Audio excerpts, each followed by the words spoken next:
Hey everybody, welcome back to my channel. If you're new here, welcome to my channel, Joe Knows Adventure. And today I am taking you with me for a complete review of my cruise on the Norwegian Getaway, which I took in January 12th through the 19th. All right, let's get started.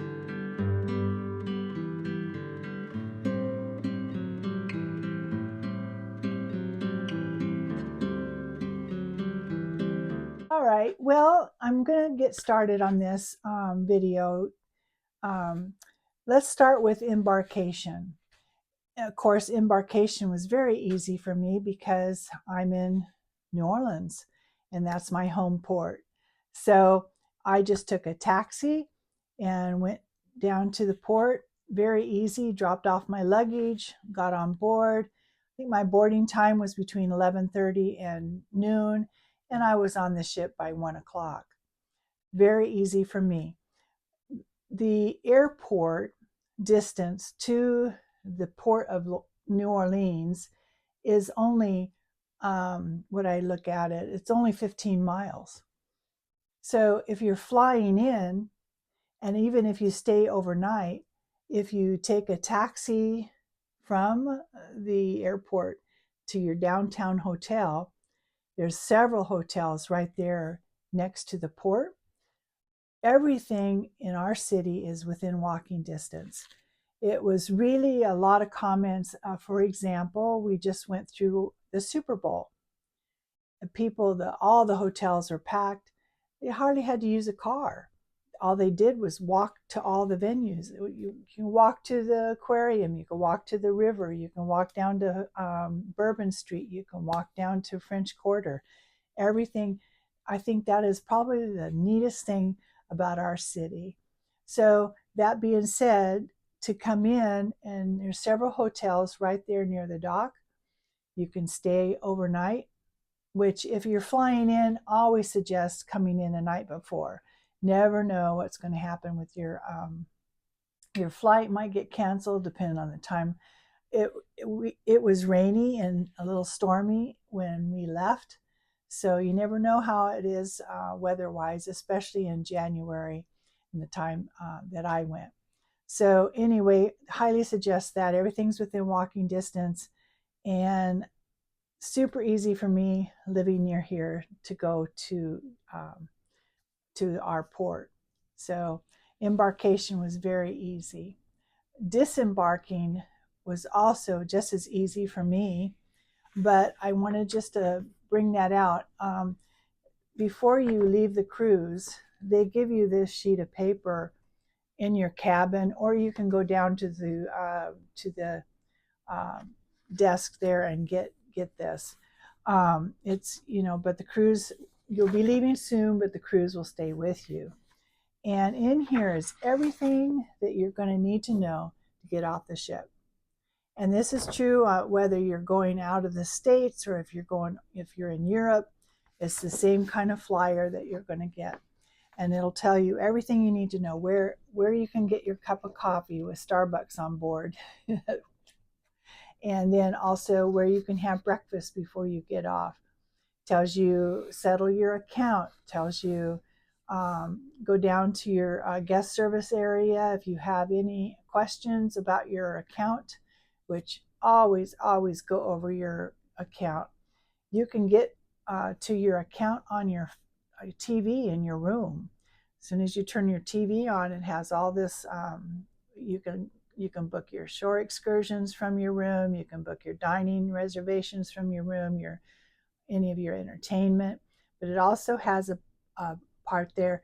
You can go over your bill, and it shows you everything day to day that you've been putting on your key card.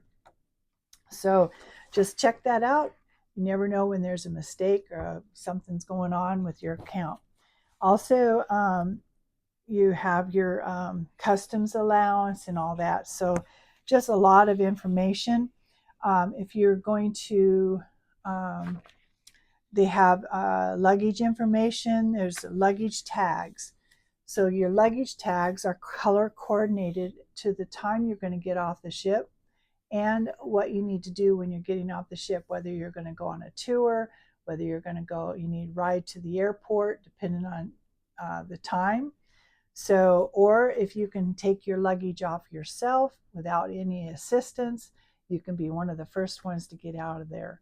So, for instance, at 7:45, now these are best guess because you never know when they really try to get everybody off the ship by 10 o'clock.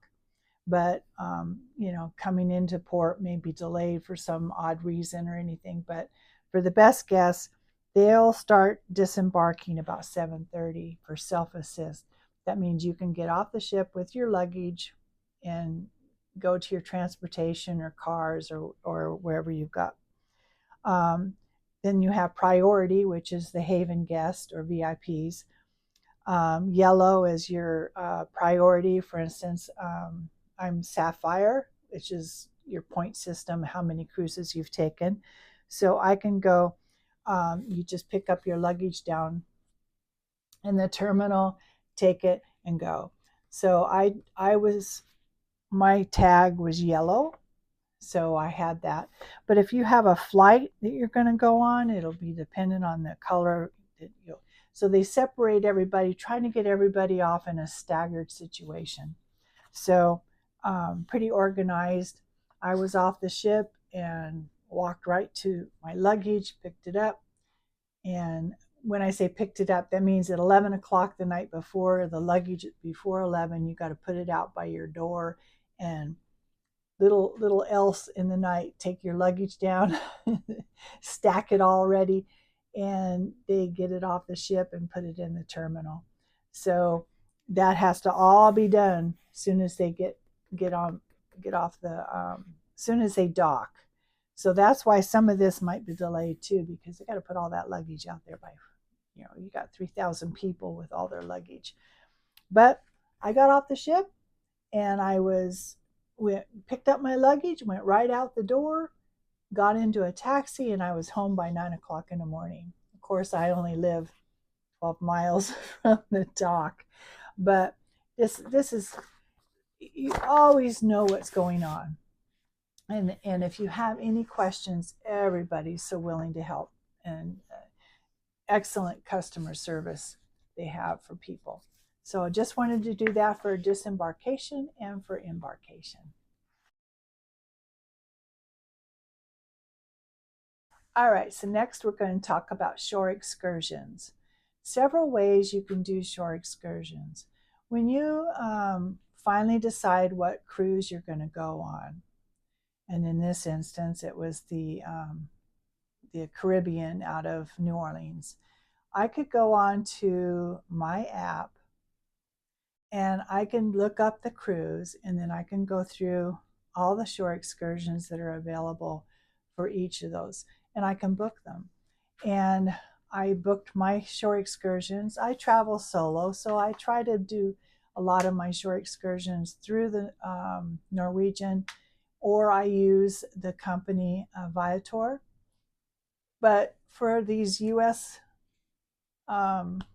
Caribbean or Alaska, I usually do the Norwegian.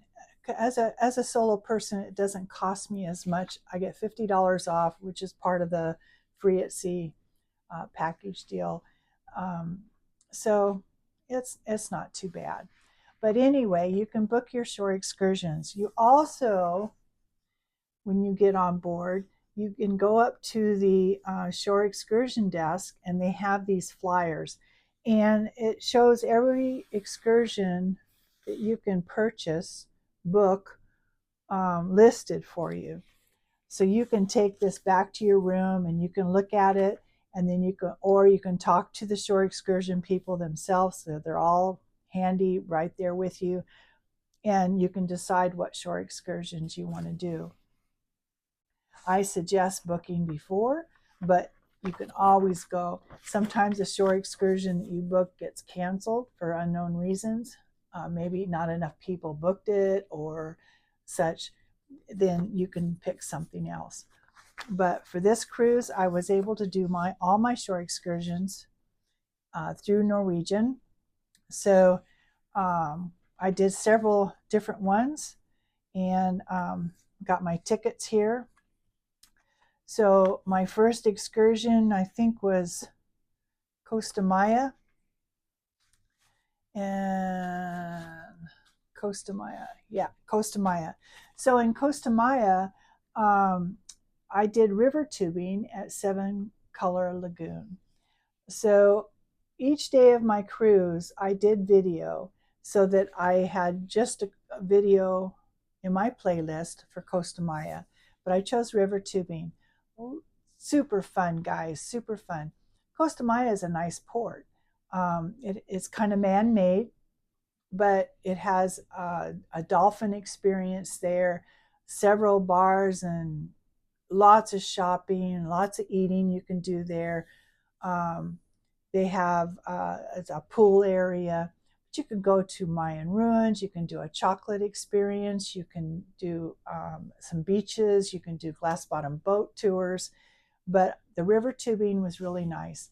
Got off the ship, went right to the bus. The bus took us about a 45-minute ride. There was quite a few people that did this. You got these great big pink inner tubes, hopped in them, and they tied you up to a rope behind a boat that would pull you or tow you. And it was like 2x2. So it would be me and one other person, and they would be tied, we'd be tied together. And they pulled us. And then we got to a certain point, we all got off the inner tube, and we had life jackets on, and we floated casually down. It wasn't a very fast moving water, but it was just so relaxing, guys. It was just wonderful. And then we got to a certain point, got back on those tubes, hooked us all back up, and then we went river tubing again to a place, and we had lunch provided. And if you wanted a drink, you can purchase a drink. But I just had water. I was fine with that.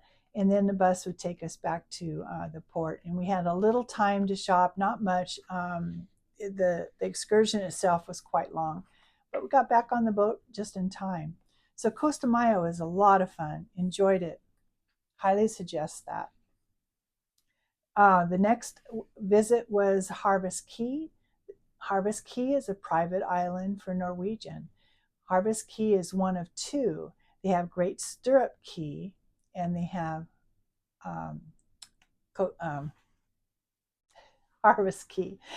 So between the two, I prefer both of them. Harvest Key, they dock there, and they have it's a long walk to the island. It's a beautiful island. There's excursions from there. You can go to Belize, the mainland. You can go to they have some river tubing there, like cave tubing you can do. But on the island itself, there's zip lining, kayaks, got lagoon. You can go out into a lagoon. You can go see manatees. Just a lot of different things. But they have this huge pool with swim up bar. They've got the beach area is wonderful. And then you have private cabanas if you want to do that, kind of on the spendy side. But anyway, I took you a tour through the whole island itself. There's a little butterfly area, butterfly room, and it got some birds in there. You can go and walk through there. So there's some things you can do that don't cost anything. What does cost is your food. So if you want anything to eat, you want anything to drink, you have to pay for all the excursion little things that you do.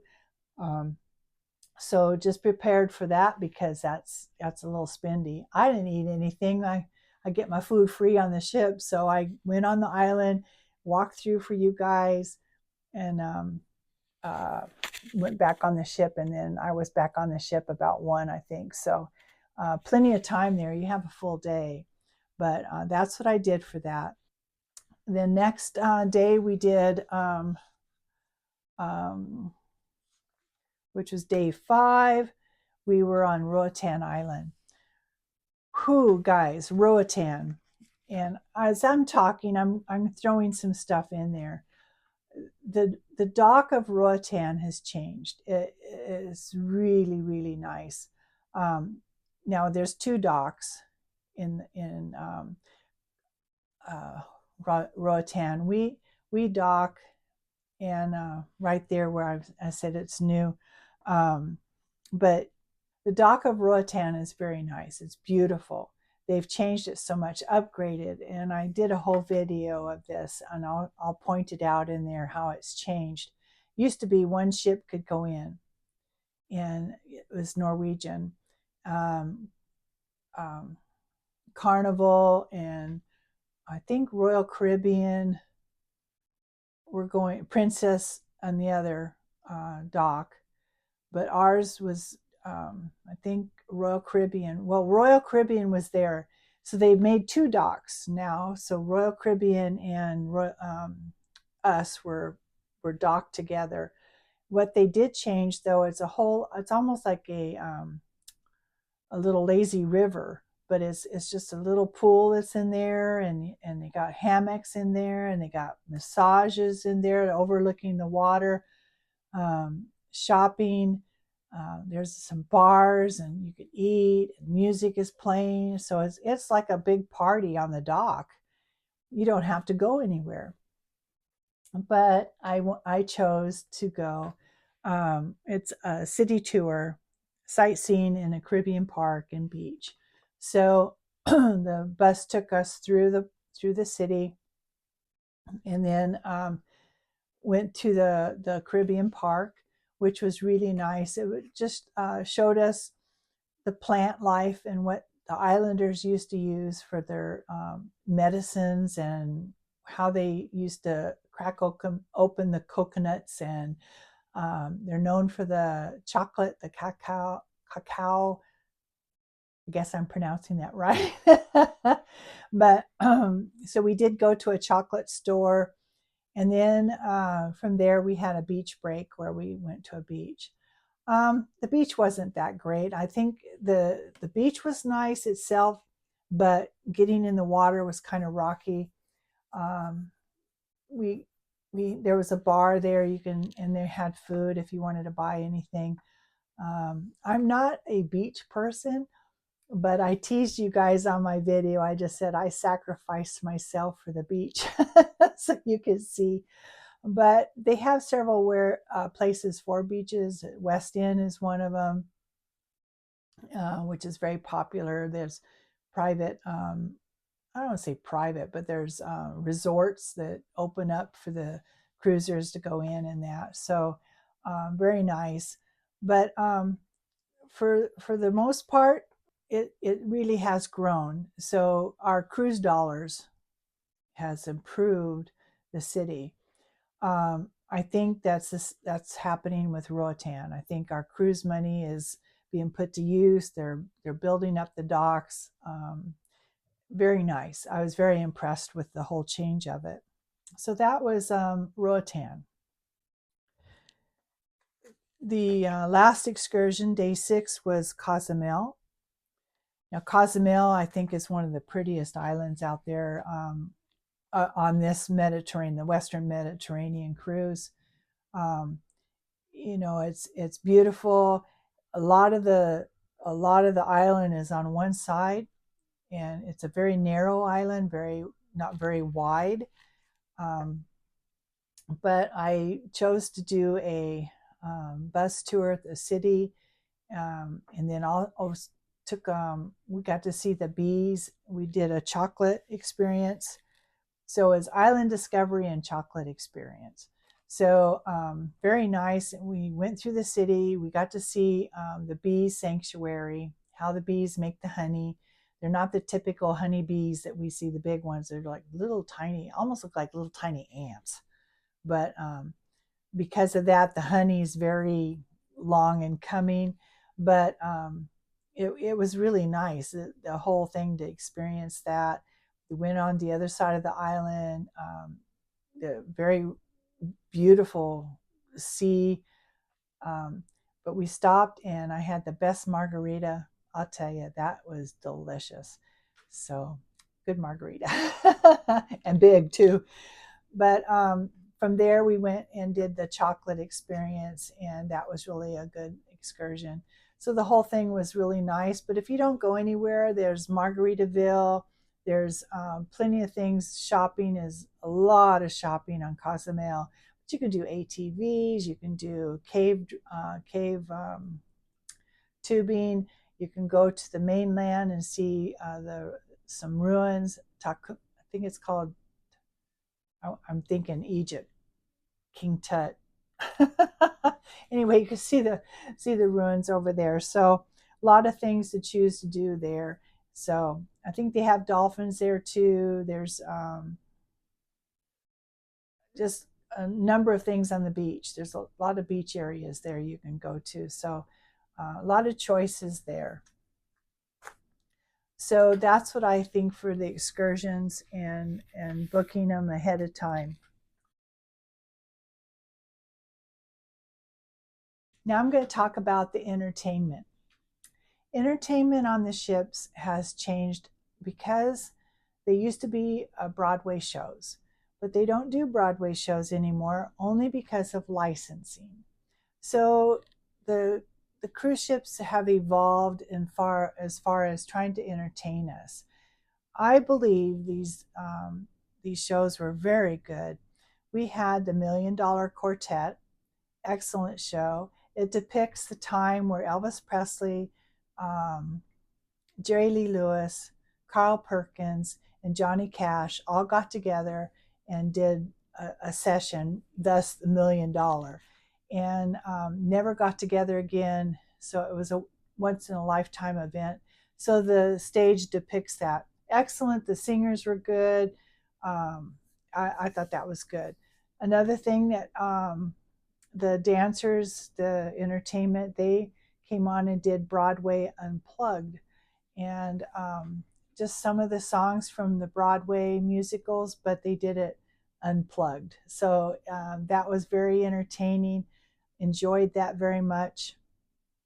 I think the sad thing I think about the stage, I wish that some of the other things that were in, like Sid Norman's Poorhouse, be packed out. The comedy area would be packed out.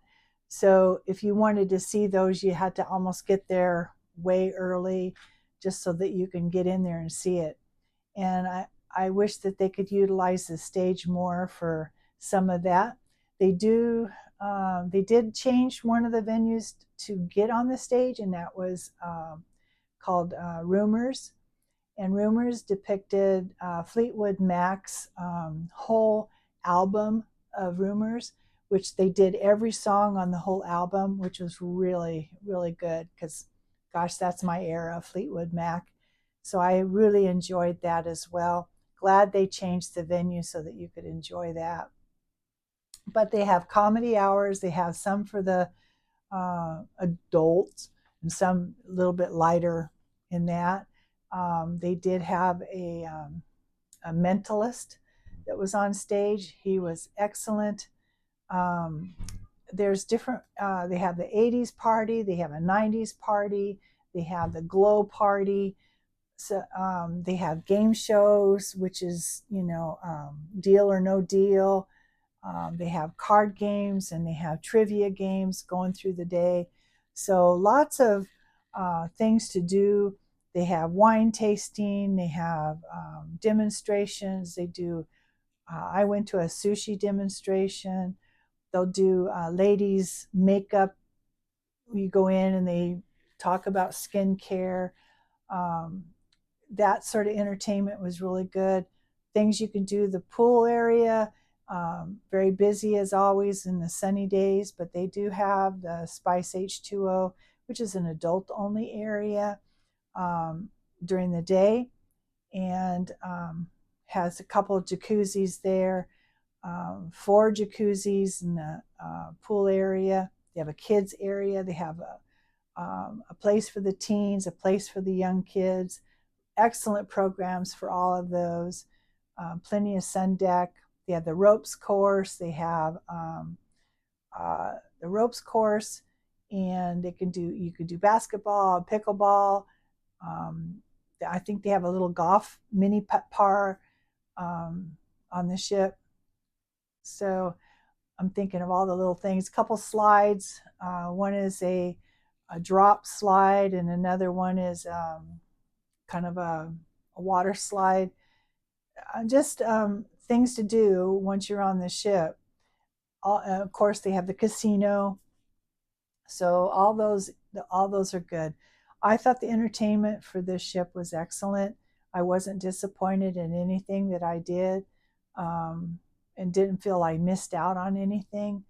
But I think that's really good.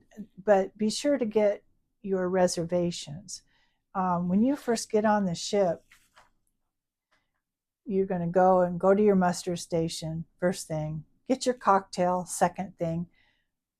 But go to the areas that they have right there in the where the guest services are, and some of them down by the where the all the paintings are and stuff. They have a special deal, so you can get spa reservations, and you can tour the spa area. You can get reservations to go to the shows. They have a box office right outside the theater, and you can go there and book your shows. So they give you a little card like this, and you can look at what's going on each day or each night, and you can go, gee, I want to do that. I did 2 painting classes, and both of those were in the Illusionarium room. If I'm saying anything that I didn't like, it's sad that they didn't utilize that room. I think they had a couple things in there, but they could use that room for some dinner shows or that, which I've participated in before. But this cruise, that room was just not utilized like I've seen in the past. So anyway, book your shows early. Next, let's talk about food. I did Cagney's, excellent, but for one person and me, the steaks are huge. So in order to get a smaller steak and stuff, I was able to do that. Excellent food, nonetheless, just a lot of it.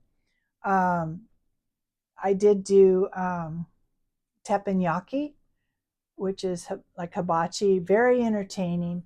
The food isn't fabulous, and you just got to go in there to get the food, but it's the entertainment. It's these guys doing cracking jokes and doing stuff with the eggs, and and it's my birthday, so they sang happy birthday to me, so that was fun.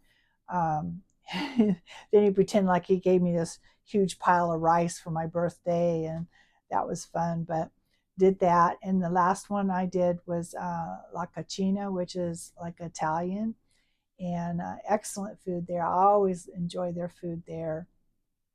So the food, I did eat in the local. I liked the local for breakfast because it's kind of like a set quick breakfast.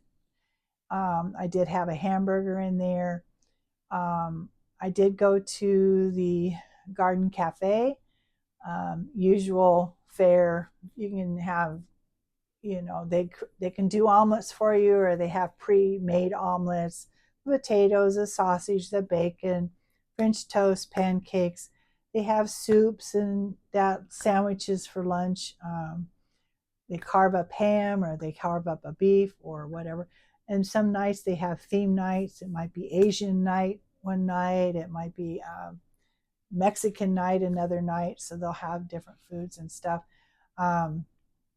But all in all, that's very good. A little unknown thing, right by the cafe, there's a little bar. You can get your drinks there without thousands of people standing around waiting for a drink. So I utilized that bar to get that. Also in the studio cabin, for solo travelers as myself. There's a lounge, and on the Breakaway, the Getaway, and the Epic, the studio lounge has a bar and a bartender between the hours of 5 and 7, which is perfect for me because I would go down, nobody in the room, poor bartender, but I would get a drink and have a drink there with him, and then I would take a drink to go to the show. So I didn't have to, stand in line or anything. So that was nice. And the lounge is nice. It offered, always offered lemonade and water. You can get tea. It had an espresso machine for coffee. In the morning, it had pastries and bread. In the afternoon, it would have maybe cookies.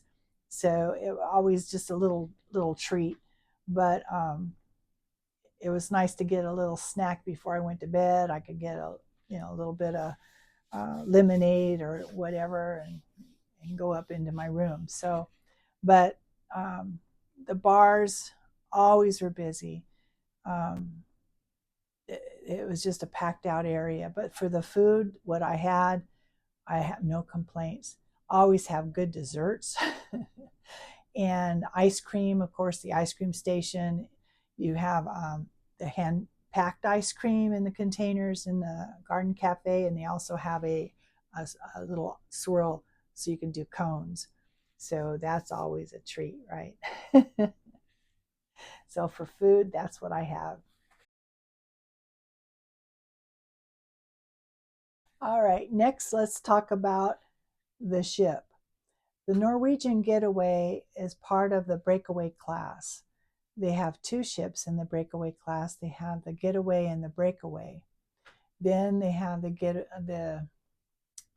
Breakaway class. What is it? They have the Breakaway class, the Breakaway, and the Getaway, and then they have the other ships that you have is the Epic, the Bliss, the Escape, the Encore, and the Joy. And those are the Breakaway Plus class. So a little bit different in the class ships, but the Getaway and the Breakaway are a little bit older. Norwegian Getaway was delivered in January of 2014, and at the time of the christening, it was the world's ninth largest cruise ship with a passenger capacity of 3,969 and a crew of 1,640. And it was christened by the Miami Dolphins cheerleaders on February 7th, 2014. The height of the rock climbing wall is 33 feet. The free fall slide is the fastest at sea and it's completed in only 6 seconds. The plank stretches 8 miles, or 8 miles, 8 meters. The plank is part of your ropes course that has a plank that goes out over the sea. There's 16 passenger elevators, 14 service elevators for the crew. And so very, very good. Let's see. This is information from the galley, but there's 18 lifeboats with 2 different holding capacities. There's 12 lifeboats hold 305 persons, and 6 tender boats hold 258 persons. There's 2 rescue boats, and there's 2 MES stations with 24 life rafts in total, 20 which hold 158 persons, and 4 which hold 50. So there's 13,170 life jackets, including child and infant, and total maximum combined lifeboat and life raft capacity is 8,522 persons, 626 fire hydrants, and 7 fire stations with certified firefighting team on board. So just a little bit. I did do something special. I did a behind the scenes tour. Behind the scenes tour cost me $129. I could have done it for free, which I've done. Offered as a Latitudes member, But on that, I only get to see 3 things. I got to see the laundry room, and I got to see the galley, and I got to see the stage area. But get to see those 3 plus 3 more. So got to see the where the captains up on their deck in the front where they control the whole thing. Couldn't take any pictures of it other than this out looking out the side. We got to see the engine room, which was very interesting. The engine room, I didn't realize the special team that's there. Um, little fact, I found out that they have this whole wall of little TVs, and these TVs are in the elevators. Or these cameras. And so we were watching people go in and out just while we were standing there. And I says, oh, I bet you guys get to see some interesting things. So after I found that out, I got in the elevator all by myself and blew him a kiss. Anyway, don't do any hanky panky in those elevators because they'll catch you. So as far as they just did a dry dock. I was on the Getaway when I went in May from London to Copenhagen, and we were the last guest on board before it went to dry dock. So it was interesting for me to see the changes or the updates. They updated all the carpeting in the whole ship. They added a smoking area in the casino, which is an area that's kind of cordoned off, but you can't smoke in there unless you're playing on a machine. And then I hadn't noticed this before, but there's another smoking area in the pool area, which is also cordoned off. So those are a couple changes. They did some changes to the stage area. They updated the casino machines. They updated the bar areas, and he also repainted the hull. It was you could tell when I was on it in May that it was chipping away a little bit, but they repainted it. Same photo and same design on the hull, but they just revamped it. So it was good to see the revamps. It looked fresh and new, and I enjoyed that. I couldn't tell you anything bad about the ship itself. It does get crowded. I think if I'm gonna say anything, I I like the use of the atrium area on the Prima and I'm sure the Viva and the Aqua that are coming out, the new ships, because they utilize your cruise next desk and um, your your shore excursion desk and um, your oh, help. Anyway, they're separated out, so it's not all jammed in there. Which on the Getaway, you've got a big screen, uh, people area they can sit, and you've got the cruise next, and you've got the dining, and you got the shore excursion desk, and then you've got the bar, and you've got Starbucks, and you've got the internet cafe, and they're all right there. And then you look up, and all up above you is deck 7 looking down on, and now you get off the elevator and you're right there at the local, which is the whole bar area there. And I think I'm going to put some pictures in there for you, but you can sit all around and look down and you can eat and stuff, but you have to go through all of that to get to the casinos and back through. I mean, it's just a one, it's okay. It just gets crowded, very crowded. And it's loud when you just get out of the theater at 7 and out of deck 7, get out of the theater and you walk out to the local and all that area right there. It's very busy. But what I do like about the breakaway classes and the Viva and the Prima and the Aqua is what the waterfront is. And that's the outside deck. you have a deck where the lifeboats are, and you really can't, you're seeing the lifeboat, but there is a deck there. And the next level up is the waterfront. And there's places to sit, and they've got binoculars to look out, and you got, it goes all the way around the ship. And it's just a wonderful walking path. And I utilized that to walk from one end to the other and take the elevator where I wanted to go. That way I wasn't walking through all the crowds and stuff. But during the day and times to relax, I was reading my book. I could relax. They have a bar on either side. And I think it's a wonderful space utilizing the ship itself. And it kind of alleviates some of the crowd as you're walking through. So that's what I have to say about the ship. All right, I want to thank everybody for coming along with me on this adventure on the Norwegian cruise. So what's coming up next? Well, my next cruise is not until September. September, I'm going to Alaska. And then in October, I'm doing the Mexican Riviera. And then in January, I'm going to be going out of Galveston on the new Norwegian Viva. So those three are coming up towards the end in the fall season. But between now, which is March the 4th, and I probably will start doing some cruise stuff around August, shopping for cruising and all that entails going to get ready for a cruise.